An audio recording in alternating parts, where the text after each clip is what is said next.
Okay guys, make sure to like, comment, and subscribe. Now, fasten your seatbelts. Here we go.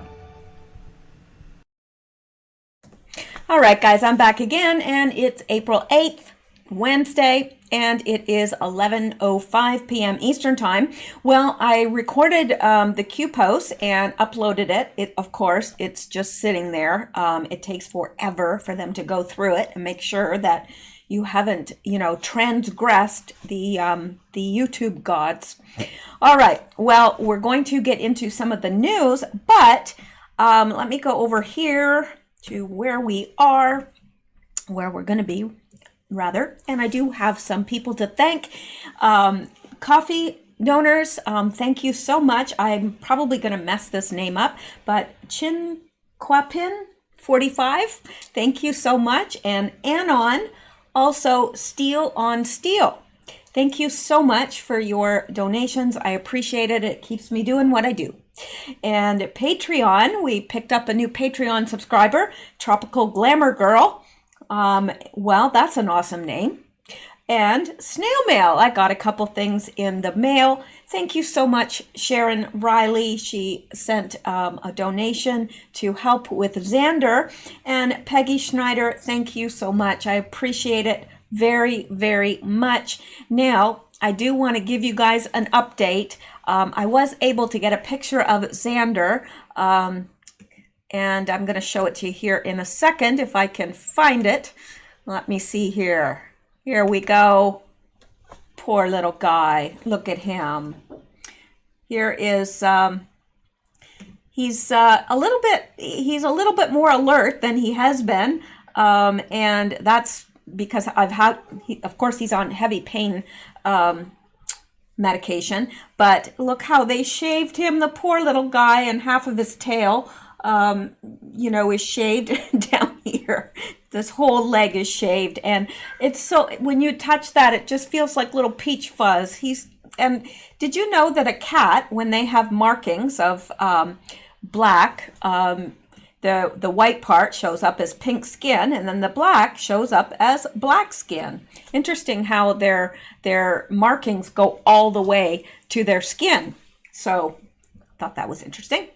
Anyway, and just because I don't want Sammy to be left out, I'm going to show you a picture of Sammy. This is King Sammy, and he truly is the king. Let me tell you, you would not even believe the fuss that he made when I took Vander to the vet and came back without him. Oh, he went into yowling and crying, and he has this thing where he stands against the closet. It's one of those closets that you slide, and he pushes with his paws to make this really loud noise. And that's his way of saying, I am not happy.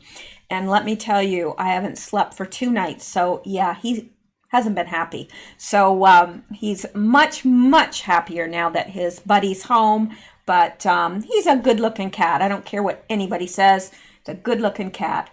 And I just love his little black lips. And look at these he's adorable. All right. I know. I'm really a cat lover. So what can I do? If that makes me a cat lady, then so be it. All right. How come you never hear of cat men? I know there are men that love cats. In fact, my cousin is married. Well, she's lived with him so long, they might as well be married. And he's got 2 cats. And let me tell you, he is a cat man. So they're out there, but you never hear about them. All right. Let's get into the news. Now, some of this I'm going to leave for tomorrow because, well, it's getting late. It's getting on. The last video took an hour and 20 minutes. So let's get into some of this news so that we won't have as much to go through tomorrow. Well, we'll just have different stuff. Yeah, there'll be as much. Now, this is what I was alluding to in the last video. This crying nurse, well, let's find out. She's the new Jussie Smollett. Jussie Smollett 2. People suspect that CBS staged the video of the crying nurse where she claims she quit because she was asked to work without a mask. CBS News posted a video of a nurse crying that claims she quit her job because she was asked to work in an ICU with no mask. The nurse, which the Twitter community labeled as the crying nurse, became viral. CBS posted, "In tears, a nurse says she quit her job after she was asked to work in a coronavirus ICU without a face mask. America is not prepared, and nurses are not being protected." Video below. Well, we don't need to see the video because now we know it's fake. In tears, a nurse says she quit her job after she was asked to work in a coronavirus ICU without a face mask, and America's not prepared and nurses are not being protected. Well, the video divided Twitter users because another video from her social account came to light, and one took her side and felt sorry, but another group of people labeled her as fake.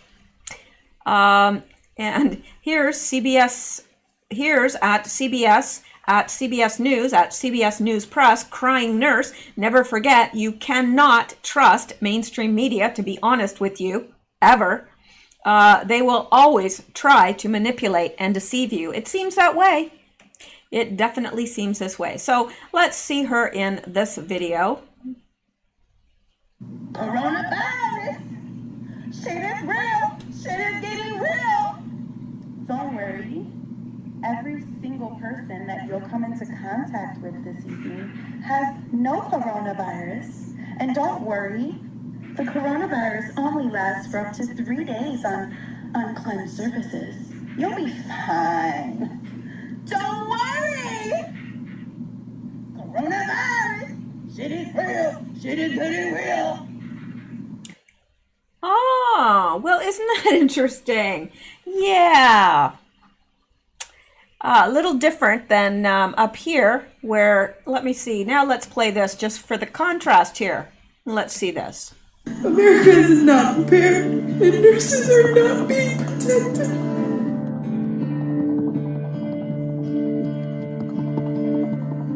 I quit my job today. I went into work and I was assigned to a COVID patient on an ICU unit that has been converted to a designated COVID unit. None of the nurses are wearing masks, not even surgical masks, in the hallways when they're giving report to each other.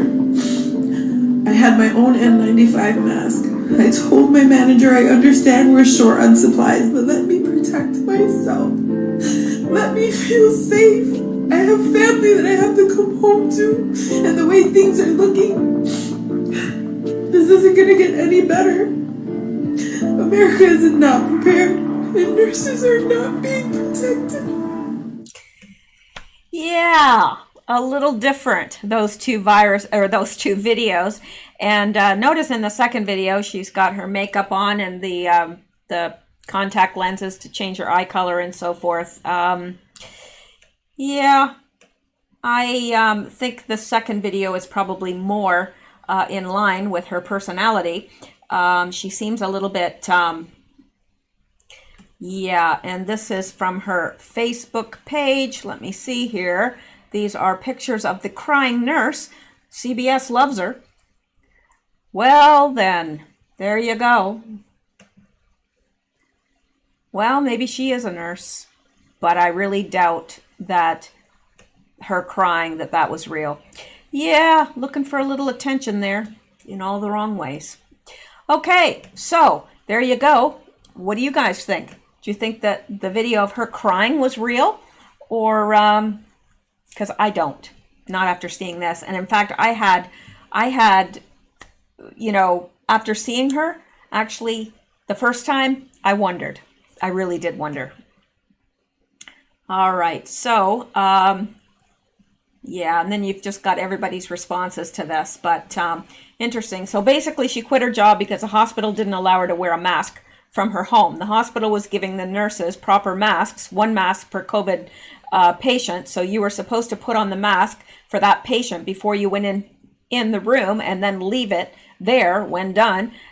They were also wearing proper masks the rest of the time, but the idea seems to be that they didn't want to spread COVID on the masks by wearing the same mask in a COVID room and then other areas. Crying nurse lady brought her own mask from home and wanted to wear it at all times for extra protection, but assuming the hospital's reasoning is sound, this would undo their plan to prevent the spread through masks. I've noticed this with some nurses, aides, etc. I have known they declare all sorts of special medical knowledge. I don't know if they are bitter that they aren't doctors or are attention hounds or what. In the end, she admitted she was actually given one N95 mask while taking care of COVID-19 patients after Senator Bernie Sanders tweeted out her story. So there you go. Yeah. Anyway, let's move on from that. That is more than enough of that. And let's go to the next interesting quote from Gaddafi. They will create the virus themselves and they will sell the antidotes afterward, pretending to take their time to find the solution when they already have it. Muammar Gaddafi's quote was taken from one of his speeches in which he said that there are people who specialize in creating diseases and health problems just to make money, irrespective of the danger it poses to humanity. That is interesting. I don't care who you are. Now, let's move on. Let's go to the next thing. This is what I had planned to bring last night, but was unable to. So some of this might be, this is a drone was seen flying over Manhattan Park on Saturday, urging pedestrians to maintain social distancing. Yeah, it's getting pretty Orwellian out there. Anti-COVID-19 volunteer drone task force. Please maintain a social distancing of at least 6 feet. Again, please maintain social distancing. Need help stop the spread of this virus. Reduce the death toll citywide. For your own safety and your family's safety, please maintain social distancing. Thank you for your cooperation. We are all in this together. Yeah. Wow. And I know they've done that in the other countries as well, but it's just weird to see that. You know, it really is quite disconcerting if you ask me. All right, then let's look at this.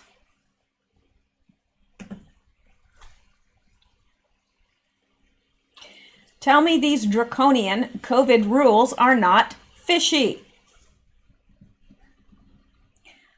Australia, people fined for blatantly going for a drive.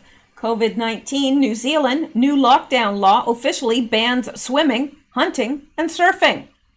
And learner coronavirus driver fined $1,600 for non-essential travel. They were learning how to drive. Yeah. Today, my husband, who is an essential worker on his way to work, saw police in a hardware store car park. They were writing down people's number plates. No idea whether people were being tracked for breaking curfew or whether they were all getting fines for non-essential shopping. He heard on the radio that someone had got a fine for driving to their holiday house after a neighbor told them a tree fell through the roof as it was deemed non-essential. Yeah, I guess, you know, you're supposed to stay in a house where a tree fell through the roof, and traveling to your holiday house is non-essential. Okay, so my husband's private hospital is dead. They've canceled all elective surgeries. They're waiting and preparing to take patients from the regional public hospital if it overflows, but for the meantime, they're twiddling their thumbs, waiting. Several countries have banned hunting, camping, and fishing. This is odd because they are usually solitary activities. Why ban it if it's still respecting social distancing, especially when so many people have lost their jobs and may not be able to put food on the table? Why fine people for driving in their cars? What's the difference if I drive to my local supermarket or if I choose to drive to one on the other side of the city? I went to the supermarket a few days ago and was amazed at how many people were wearing masks and the amount of sick people actively, openly coughing. Why not fine them for not isolating without good reason?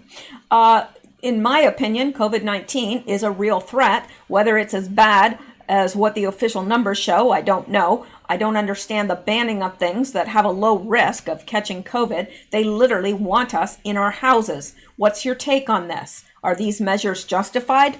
No, they're not. I mean, if I decide to go for a drive in my car by myself, I've got a bunch of steel around me. Glass windows are up because it's still too cold here to drive with your windows down. And who am I a threat to? Nobody. None. So I just don't understand that. And why would they ban people from fishing? Yeah, generally that is a something that you do by yourself. And, you know, if your family's hungry, why shouldn't you be able to fish? I don't get it. Or hunt. Why would that be?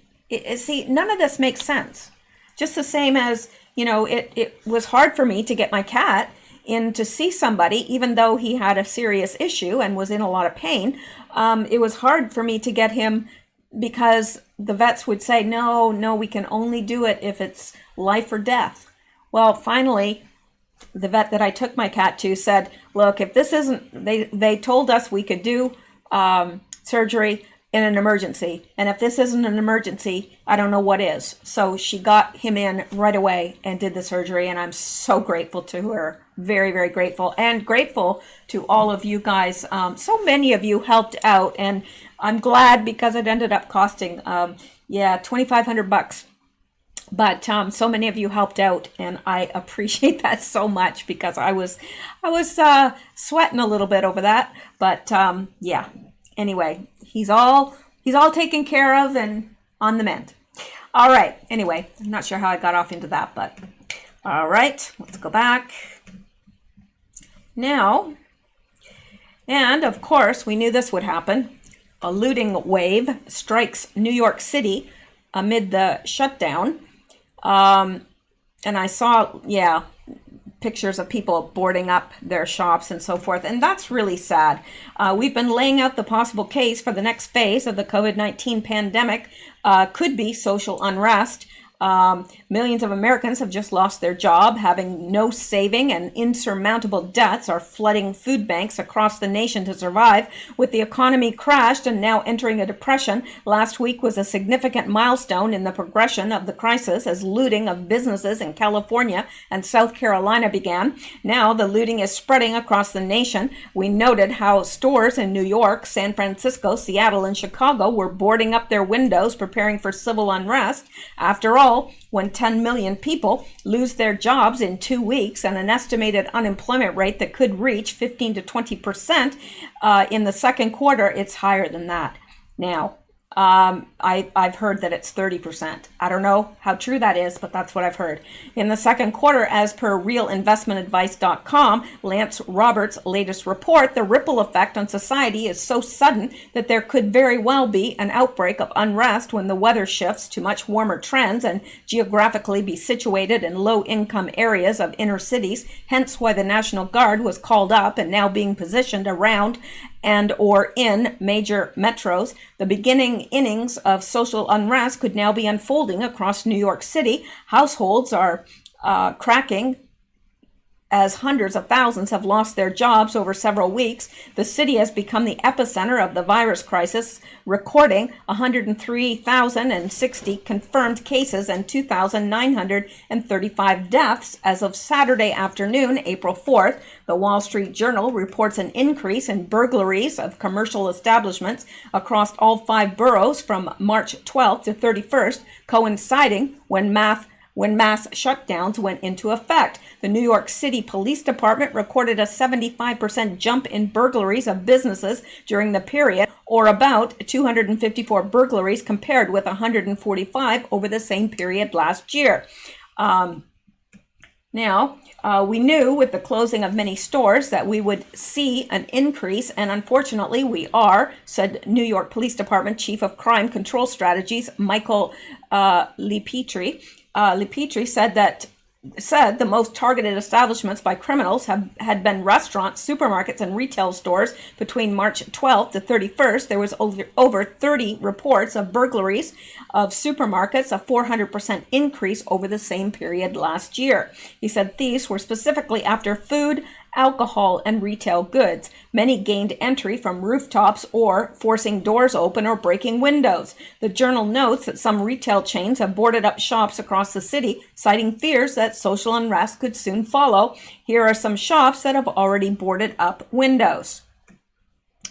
All right, as looting surges in New York City, the next fear. Okay, well, I think we've seen enough of that. And yeah, so, I wonder if the news is going to start pushing this too about social unrest and start pushing that, because that would help their narrative too, that, of course, they want America out of control. They want people losing their jobs. They want all this. They do. Because they don't care what happens to anybody or how many people have to die. They want to regain the White House. And that's the bottom line. Now, I'm just going to check on this to see if it's, yeah, okay, good. It's uploaded now. All right, let's come back here. And, yeah, I've heard that, I'm going to take this out of here because I've heard conflicting reports about Boris Johnson, so I don't know. I've heard he has the coronavirus, and he probably does, but the Russian news had him on a ventilator, and other news has said he's not, so I don't know. But until that is sorted out and there's some corroborating evidence from viable sources, we'll leave that alone. Now, this by Brian Stelter, just announced CBS, ABC, NBC networks are coming together to air One World Together at Home. Saturday, April 18th. Colbert, Kimmel, and Fallon will co-host. It'll be on broadcast plus more than a dozen cable channels, YouTube, radio, etc. Yeah, One World Together at Home. Right. Yeah, I'm going to be, I'll be watching that. No, I wouldn't. No. I'd rather have my spleen ripped out. I'd rather have my eyes dug out with spoons. I'd rather, slide down a razor blade into a pot of iodine. No, I'm not watching it. Okay. Oh, yes, and here's some good news. Good news. It's good news for me because I don't know. I knew he was a fake as soon as I saw it. I don't understand how people got taken in by this guy. I really don't. I don't get it because Q has repeatedly said that there's no outside communications, number one. Number two, we know that it's a team of people, not just one person. And three, this guy was a piece of work. You could tell he had mental issues. I mean, it was obvious to me, and I don't understand how he managed to take in so many people. But he's been arrested now, so that's it for that. But let's take a look here. Yeah. And this person, Tonka, said, enough? Yeah, definitely. Now, let me see here. This is this guy that goes by Steinbark, Austin Steinbark, United States of America versus Austin Steinbark. So, yeah, there you go. Defendant, Austin Steinbark, caused thousands of emails to flood a victim company's support email system between March 21st, 2020 and continuing at least until March 25th, 2020, impairing the integrity or availability of data, a program, a system of information. Steinbark caused this flood of emails with the intent to extort the victim company into returning him with access to certain computer files he identified as the amorphous archive. CCR1 complaint at 6-7. The victim company removed Steinbark's posted files because some of them allegedly contained private third-party information that Steinbark misappropriated from his contact work with CenturyLink. Steinbark is a danger to the community and is unlikely to follow any court-imposed conditions of release because he appears to have significant unaddressed mental health issues. He has demonstrated a propensity to make threatening communications and He has shown a willingness to escalate his criminal conduct even after being admonished by the FBI. Here is a sampling of some of the government's concerns. In January of 2020, Steinbart went to a California clinic for a brain scan at behest of his parents. I wonder why his parents would want him to have a brain scan. Gee.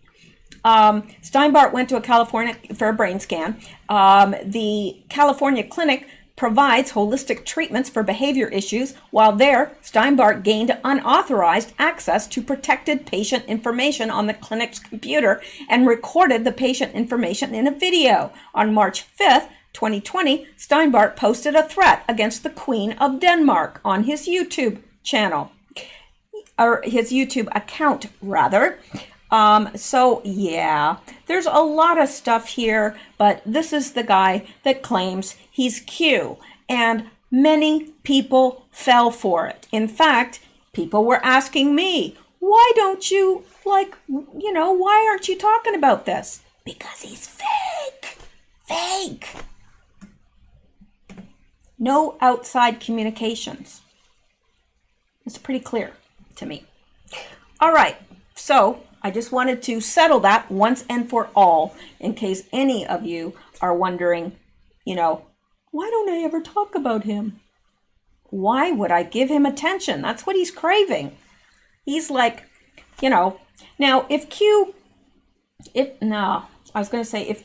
was a LARP, this would be the type, but no, because he's not smart enough. He thinks he is. He's got way too much confidence in himself, if you know what I mean. Trump does too, but Trump has a reason. You know what I'm saying?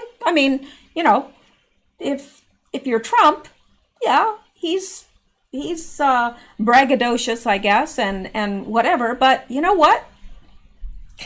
He's got the goods. So, but this guy, I don't know what he's got. A mental illness, probably. All right. Now, let's go back. I'm glad he's out of the way, though, because he's caused a lot of division in the Q community, because there are people that really believed he was Q. Yes. And I think, if I'm not mistaken, correct me if I'm wrong, any Alex Jones fans out there, but I think Alex Jones was going to have him on as the real Q, and then he canceled the program because he was arrested. But he never did say who this person was that he was having on, but I suspect it was him. And then he was arrested by the FBI. So, yeah.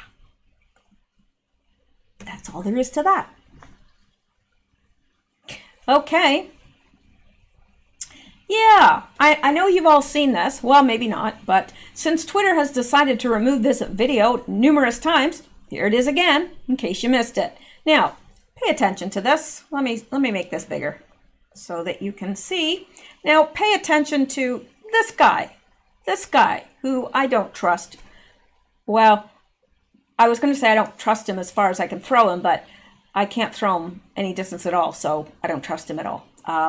Yeah, bad back. Okay, now let's watch. There's Pence going out, and Dr. Birx. Now, wait. It's going to show it again. Look at this.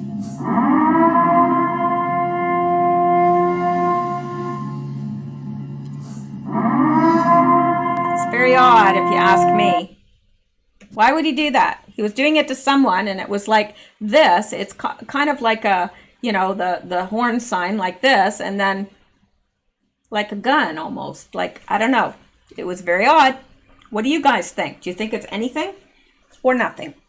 I don't trust this guy, so I'm going to say it's something. I don't know who he was directing it to, but yeah, he's not to be trusted. I don't think I think that you'll see him come down, brought down. Yeah, that's what I think.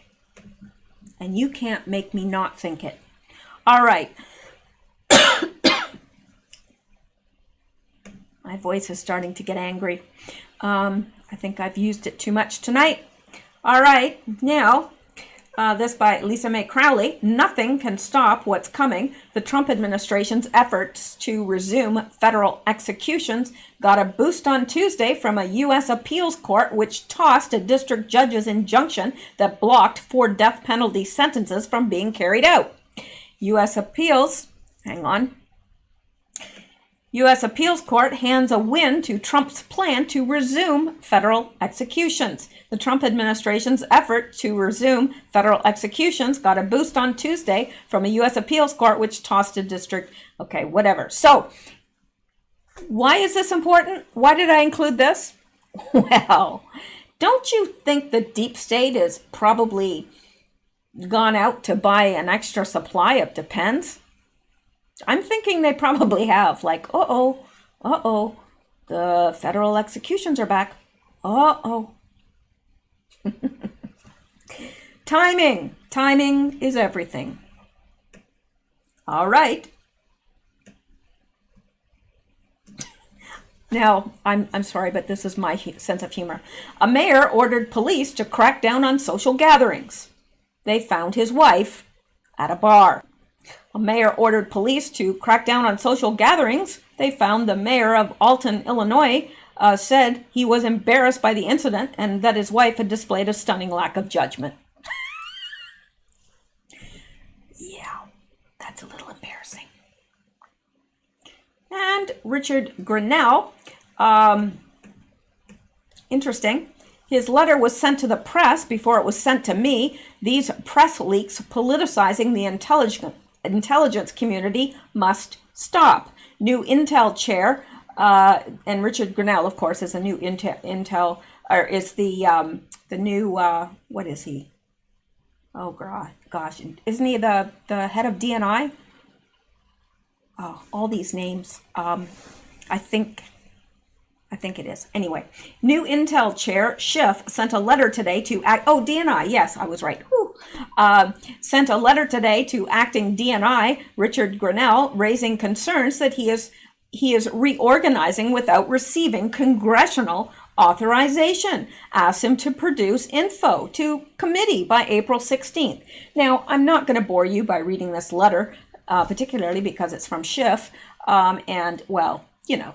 And so, you know, why would he send this to the press before sending it to the person that it's addressed to? You tell me. Well, I think we all know, don't we? We all know Schiff. That's his shtick, isn't it? Well, I'm not going to read this. So there you go, because I've got too much else here to go over. All right. Yeah, let's, this is kind of off topic, but heck. News is news. Don Lemon's assault accuser says CNN anchor a liar and hypocrite with hashtag #MeToo coverage. Yeah. I never did like that man from the time that he was first put into CNN. I never liked him. I didn't know why I didn't, because I didn't watch enough CNN to know, but now I know. Yeah, and he has the nerve to question Donald Trump's mental fitness. Are you kidding me? The man suing CNN host Don Lemon for assault says his claim isn't being taken seriously because it doesn't fit the mainstream media's Me Too movement narrative.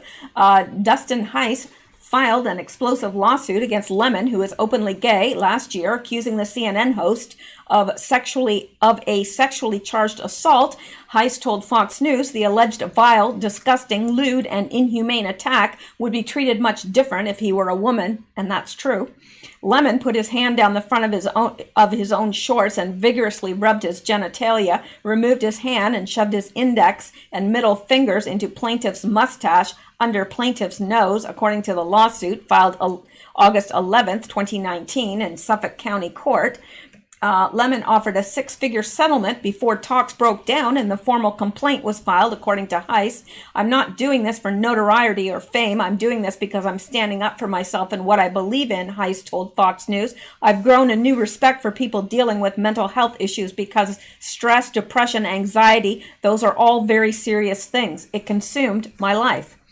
CNN did not respond to a series of questions from Fox News, including a request for comment regarding Heiss's claims that Lemon offered him a six-figure settlement. Lemon was served with the complaint Wednesday. The case was moving to discovery, according to a source close to Heiss's legal team. CNN did not immediately respond with a comment regarding the complaint being served. Lemon, through CNN, previously vehemently denied Heiss's allegations and has continued to host CNN Tonight. I've grown a little skeptical of the news after what's happened to me. Nobody acknowledges it anymore, Heiss said. The hypocrisy. He is a black, gay, liberal, and supposed Me Too advocate, but when it doesn't fit their narrative or isn't one of their own, they don't even address it. Lemon allegedly asked a crude question about Heiss's sexual preference during the physical confrontation, leaving him shocked and humiliated, according to the suit. The alleged incident occurred at Murph's Backstreet Tavern in the prestigious Hamptons area east of New York City in July 2018. CNN initially denied Heiss's account and said Heiss seemed to bear animosity toward the cable news network, but Heiss said he didn't watch much CNN, with the exception of Anthony Bourdain, parts unknown, before the alleged incident, and had no reason to trash the network. Last year, the New York Post cited a source close to Lemon who said Heiss had asked for $1.5 million in exchange for not filing the lawsuit. Heiss admitted that $1.5 was a figure discussed during settlement talks, but said it's only part of the story. They painted me as trying to extort $1.5 million from him, but they never mentioned that he offered many times over six figures to settle. He tried to make payments on that, and I said, no, thank you. I said, I think that when he went to CNN and denied the accusations, he probably failed to mention that he offered me well over six figures in the settlement process. While Heiss wasn't particularly opinionated about CNN before the alleged incident, he has since paid close attention to Lemon's show. I don't want to see his face on the news anymore because he's a blatant liar and hypocrite, Heiss said, pointing to a September 2018 segment where Lemon discussed the various ways victims of sexual harassment dealt with the aftermath and trauma. It was only 2 months after he assaulted me, Heiss said. This is something that I'm going to be healing from and recovering from for the rest of my life. Heiss said he didn't want to take the spotlight away from female victims of abuse and said he developed a strong sympathy for anyone going through similar struggles. The media labeled me as an accuser as opposed to a victim just because I'm male, he said. I've been struggling, but there's a lot of people that have gone through a lot worse things than somebody rubbing their genitals and putting it in your face, as disgusting and vile as that is. There are people that have been raped and worse. Heiss said he took a polygraph test with a former FBI profiler to prove to people close to him that he's telling the truth. I passed with flying colors. This guy hooked me up to the whole machine. It was nerve-wracking, but I just wanted to prove that I'm not lying, Heiss said. Witnesses saw this happen. The whole town of Sag Harbor knew. Last year, when the suit initially was filed, Fox News spoke with George Guanilas, I'm not sure how to pronounce that, one of the witnesses named in the suit, who was Heiss's boss at the time of the alleged incident. Heiss approached Lemon to strike up a conversation, but the newsman declined, according to Gonilas, who said he and Heiss then offered to buy Lemon a drink, which the CNN host also declined. Heiss told Fox News he simply wanted to be able to share a story of taking a shot with the CNN host and was not hostile, confrontational, or looking for trouble. He took offense to it, or took it as me flirting, and that's when he decided he's above the law and can do whatever the hell he wants, Heiss said. Gonilas said a few minutes later, Lemon came up to them. Don Lemon has now come around the corner and is standing face to face with us. There is a pole in the place. Don's standing up against the pole, face to face with Dustin. I turn around and I'm standing right there between the two of them, Gonila said. He's saying, so, you like me? Is that why you're bothering me? Gonilas told Fox News he couldn't recall what Lemon said verbatim, but it was along the lines of, do you like me? Is that why you're bothering me? Because you want to F me? Ganila said Lemon appeared pretty drunk when he confronted the duo. He put his hands down his pants inside his board shorts, grabbed his genitals, and then came out with 2 fingers and like clipped Dustin's nose up and down with 2 fingers, asking, "Do you like P or D?" Gonzalez said. Gonzalez also said he laughed during the alleged incident and immediately mocked Heiss as gross because of Lemon's alleged actions, but Heiss didn't think it was a laughing matter.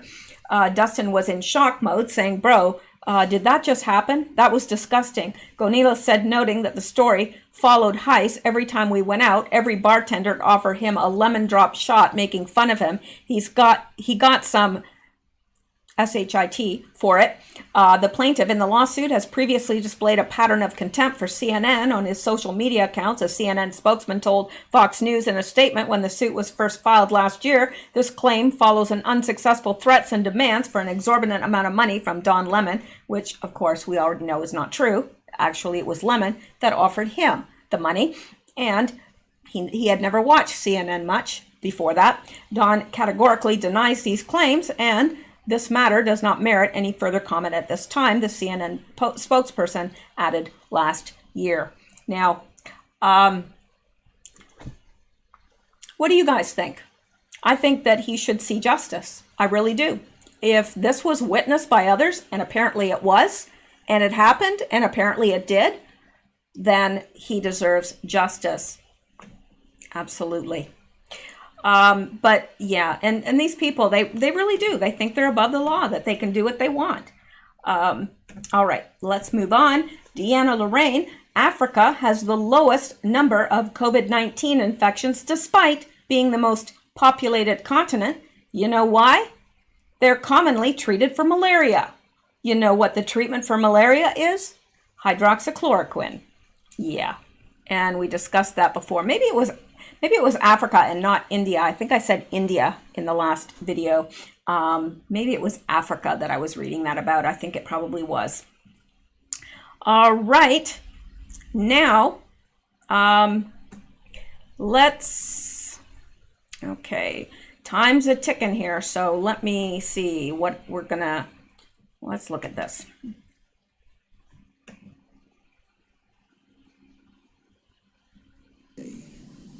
Yeah, this is from the movie Falling Down.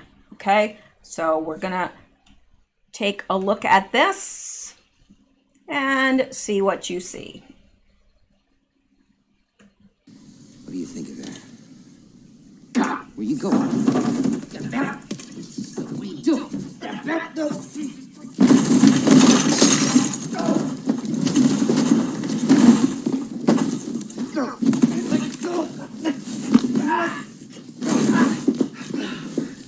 Jesus Christ! What is this? The last stand on Fiji? Now, let's go back just a little bit. Notice right here, Corona Street. Right there. And he's wrestling with a Chinese man. The last stand on Fiji? What? Take the money! Take the money! Take your hands away from your cannons! Stop it! I speak slowly and distinctly. Take the money!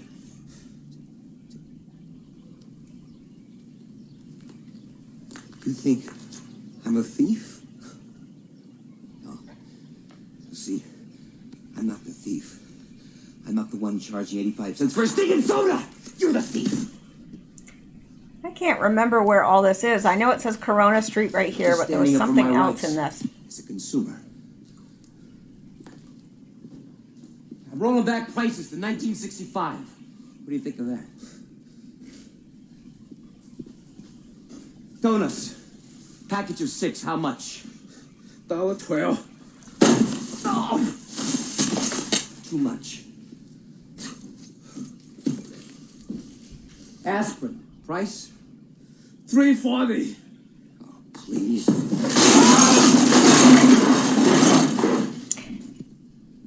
You know, I'm not sure exactly why I included this in here, to tell you the truth. I'm going to have to look through it again because I put this up yesterday or the day before. I included this, and I put predictive programming. Well, of course, we saw Corona Street there, but there was something else, and I can't remember, and I don't want to bore you all while you're watching this because, well, you know. All right. Now, I do have some really important stuff here that I thought was very, very interesting. Not there. This. Let's look at this. Talking about pre-programming, let's look at this. Warnings of virus in 1981. Two authors appeared to predict coronavirus decades before the outbreak. Dean Koontz' thriller, The Eyes of Darkness, published in 1981, tells the story of a lethal man-made virus in Wuhan, the same Chinese city where CV broke out. In another spooky coincidence, the Doomsday Book End of Days, written by American psychic Sylvia Browne, published in 2008, predicted there would be a pneumonia-like global pandemic in 2020, and indeed she did. Now, let's go back here because we have another screenshot of this. There's Dean Koontz's book, and here is, they called this stuff Wuhan 400 because it was developed at their rDNA labs outside the city of Wuhan, and it was the 400th viable strain of man-made microorganism created at that lab, and they called this virus the Wuhan 400. And right here, this is Sylvia Browne, I believe. In around 2020, a severe pneumonia-like illness will spread throughout the globe, attacking the lungs and the bronchial tubes and resisting all known treatments. Almost more baffling than the illness itself will be the fact that it will quickly vanish, or will suddenly vanish as quickly as it arrived, attack again 10 years later, and then disappear completely. Well, I don't put too much say in psychics, but maybe she had some advanced knowledge of that. I don't know, but it's interesting.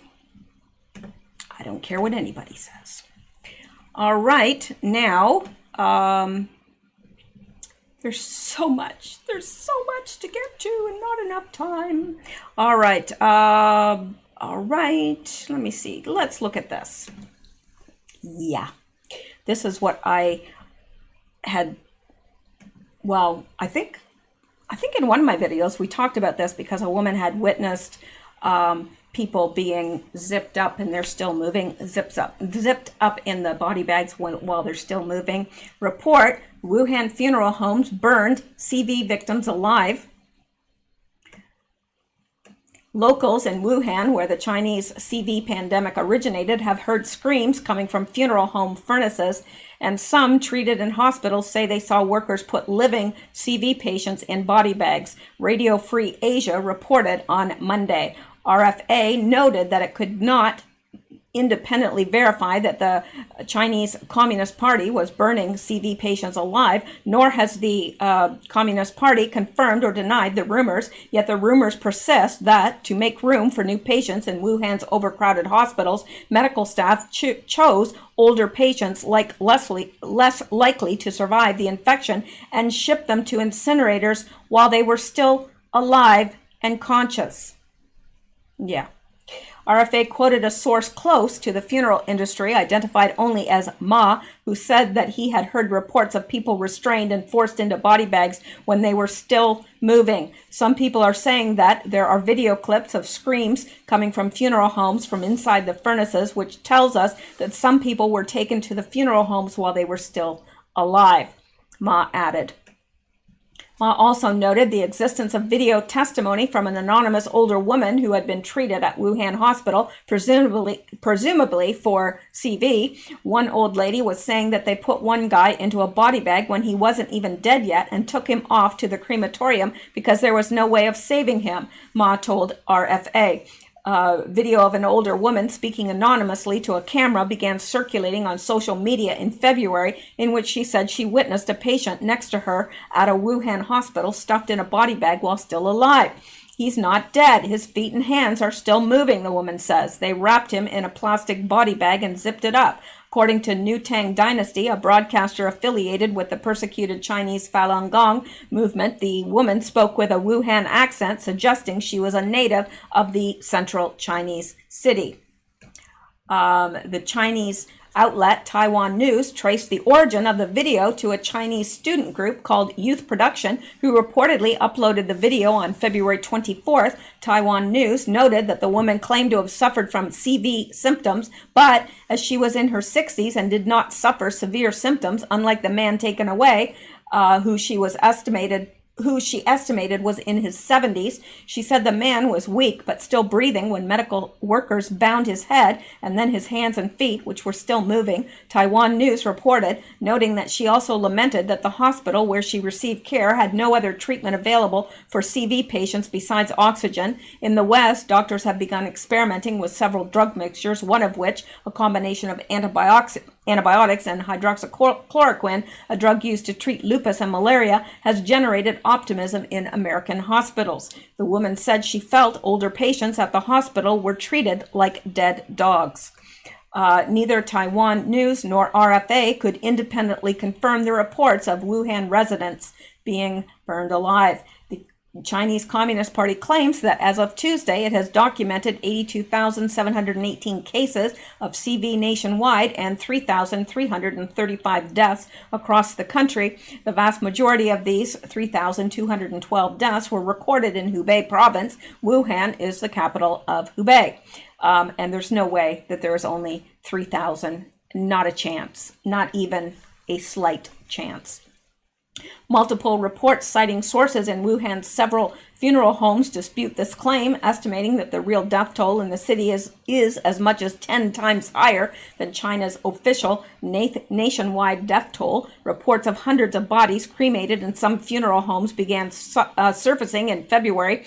At the height of the epidemic in the city, government officials did not allow residents to pick up the remains of their relatives until late March. However, as the strict lockdown that saw Government officials did not allow residents to pick up the remains of their relatives until late March. However, as the strict lockdown that saw government officials welding Wuhan residents in their home was still ongoing. When the funeral homes opened to distribute ashes 2 weeks ago, witnesses estimated that some funeral homes were distributing as many as 5,000 sets of remains a day. Estimates as to the number of sets of remains distributed last week in Wuhan range from 30,000 to 46,000 people. There are suspicions that many people died in their homes without being diagnosed, and at first there were no kits to do the test, an unnamed resident said in a report last week. Nobody in Wuhan believes the official numbers. The real one, only they know. Ma, the funeral home source speaking to RFA in its report on Monday, said that Wuhan was cremating so many bodies at some point that some incinerators broke down, resulting in cremators placing multiple bodies in one incinerator at a time to keep up with the sheer amount of remains. The result has been several reported incidents of people receiving urns with ashes featuring items they do not recognize that clearly did not belong to their loved ones. A resident of Wuhan's Jiangyan district, surnamed Liu, said she found a man's belt clasp in the urn she was given, supposedly containing her mother's ashes, RFA noted, and a resident of Hongshan district said he found the remains of ceramic dental crown, dentures, or implant in the urn labeled with his father's name, even though his father had never had such a thing fitted. So there you go. I think that there have been brutal atrocities committed in China, and I think that perhaps in time it'll all come out. I hope so. I hope that what is hidden will be made known, shouted from the rooftops. But let's go on, and let's see here. we already kind of covered this in the last video about Pelosi saying that she's going to include federally forced mail-in voting next CV aid. Next time that comes up, that they're going to be sending aid out, that is what she's going to demand. All right, and let's look at this.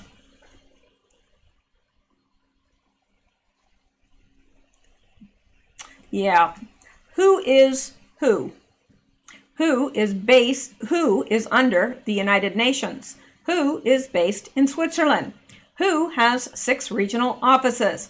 Who promotes universal health care? Who are the White Rabbits? Why? The Swiss. Okay, now, and he's getting it from this. The World Health Organization is a specialized agency of the United Nations responsible for international public health. It's part of the UN Sustainable Development Group. The WHO Constitution, which establishes the agency's governing structure and principles, states its main objective as ensuring the attainment by all people of the highest possible level of health. Right. It is headquartered in Geneva, Switzerland, with 6 semi-autonomous regional offices and 150 field offices worldwide. The WHO was established 7th of April, 1948, which is commemorated as World Health Day. And the WHO's broad mandate includes advocating for universal health care. That's right, universal health care. Monitoring public health risks, coordinating responses, blah, blah, blah.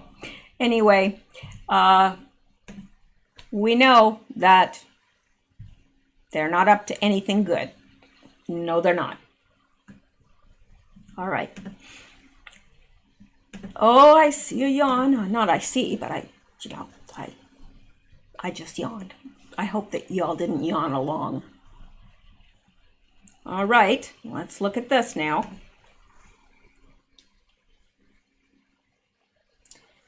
Yeah, and we looked at this actually already in Q's post. I didn't realize that Q was going to be covering that, so I had put it in my stuff to cover, but we don't need to do that now because Q took care of it for us.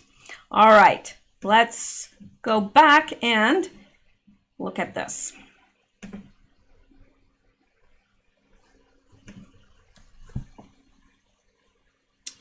All right, nearly a third of apartment renters failed to pay landlords for April. That should tell you how desperate people are out there. A third. That's a lot. And it was, I saw this thing from I guess a woman that owned an apartment building. And I guess all the renters had gotten together and said, you know what, we're just not going to pay rent because of this. Well, that puts the person that owns the building in a very bad situation because they still have to pay a mortgage. And I don't think that that's right. I think, if you don't have it and you've been, whatever, you can make arrangements. But to just say, no, we're not paying rent, that's not kosher. Nearly 1 out of every 3 renters did not pay their April rent. The CV tore apart the U.S. economy, leaving many people unemployed or furloughed for the time being. The ripple effects of those firings left many landlords without a check on the first of the month. According to data from the National Multifamily Housing Council, of a consortium of real estate data distributors, 69% of renters paid their landlords for April, compared with 81% who paid for March. For an annual comparison, 82% of renters paid their landlords in April 2019. So there you go. The rental statistics included renters who had issued partial payments in the data. Some renters who are waiting on a paycheck may still make their rent payment before the end of April. The data set included only data from those who rent apartments and did not include single-family homes or low-income housing facilities. In total, data from more than 13.4 million renters was included in the report. So that's a lot of people that weren't able to make their rent. And that's a big deal because, when you rent, they can kick you out. But of course, it would be hard for them to evict anyone during this time because the courts are closed. So it's a bad situation for renters, and it's a bad situation for landlords. It's a bad situation for America, period. All right, I'm getting ready to close here because I do have lots more, but I think we have, I'm going to save some for the next time, and I think I'm going to, yeah, let's look at this. Yeah, this is another thing. Okay, these last two things, and then I'm out of here. I'm off. Of course, I've been off for a while, haven't I? DOD leak. Feds investigated Birx and CDC director for scientific fraud and misconduct, fabricated, falsified HIV/AIDS V trials. Yeah, I'm not going to read all, well, okay, I am, because Dr. Robert Redfield, the director of the CDC, and Dr. Deborah Birx, the CV coordinator for the White House, were the targets of a damning Department of Defense investigation after colleagues in the U.S. Army and U.S. Air Force blew the whistle on scientific fraud during clinical trials of an HIV/AIDS V. Thomas Paine unveiled unredacted internal documents from the Department of Defense on the Moore-Paine Show on Patreon and on the Thomas Paine podcast, detailing the probe and the scandal in the government's medical community. Redfield, as the lead on the Army's HIV/AIDS V project, who was assisted by Birx, according to the DoD documents. The project was plagued by manipulation of data, inappropriate statistical analysis, and falsified data presentation and publication to attempt to get a faulty V approved by the FDA to treat HIV patients. Paine unveils the documents, which, to put it lightly, are damning. The question is, how did Redfield end up running the CDC, and why, if Birx, an Obama appointee with such a shady medical history, running the White House CV coordination? Yeah, that's a good question. This is my guess, because we know that both Birx and Fauci are deep state. I am wondering if